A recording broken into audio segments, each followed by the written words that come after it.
I'm going to call the Honourable David Cunliffe.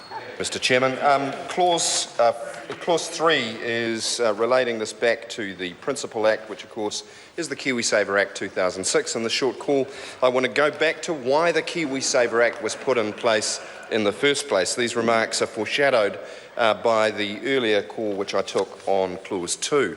Sir, there were always 3 separate and mutually reinforcing objectives around KiwiSaver, and the government seems to be ignoring 2 of them. The first one, which is common ground, is that KiwiSaver helps New Zealanders save, and it in particular helps those who otherwise would have low savings rates. And one of the things which Labor abhors is that the removal of the Kickstart contribution weakens the incentives which are particularly important for those who have the least, and therefore actually thwarts that objective. The IRD study upon which this piece of legislation has been based is, in our view, a very narrow and very flawed piece of work for several reasons. Firstly, it ignores the broader goals, which I'll discuss in a second.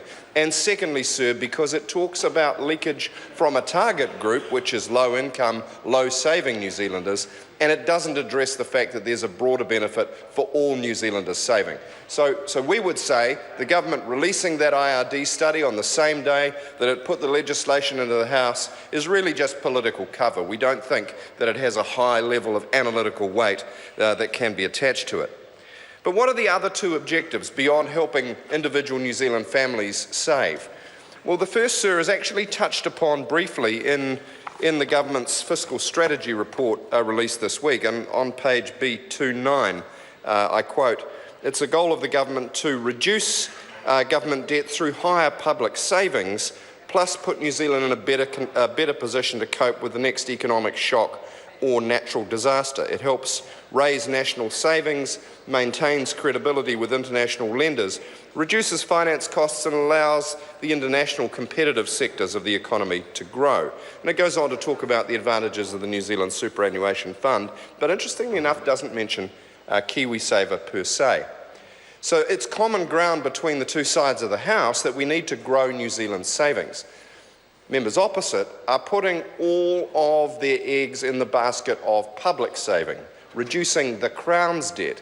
And the problem with that argument is that it misses the fact that actually only 15% of New Zealand's public debt is public, total debt is public, and 85% of it, these are the facts, listen to the facts, 85% of it is private debt. So if we're going to turn New Zealand around, if we're going to become more financially self-sufficient, sir, this is the reason that the KiwiSaver Act 2006 was set up, and clause 3 of the bill, Mr Chairman, hooks this amendment to that act, so it's entirely within scope, I think, to reprise the objectives of that act. The key thing, sir, is to recognise that growing New Zealand's total savings position must be driven off private savings, and we must therefore have an effective KiwiSaver scheme as well as an effective New Zealand Superannuation Fund. If we do that, we move to the third argument, which is that we affect a whole lot of macroeconomic variables in a really positive way. What are they and why do they matter?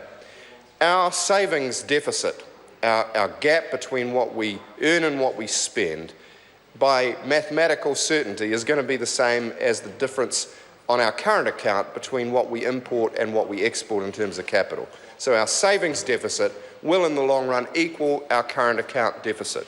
And New Zealand's problem is that we don't pay our way in the world. I mean, that's just a fact, and that's something that both sides of the House have been grappling with. So in order to do that, sir, the purpose for which the 2006 Act was set up was to grow our savings position.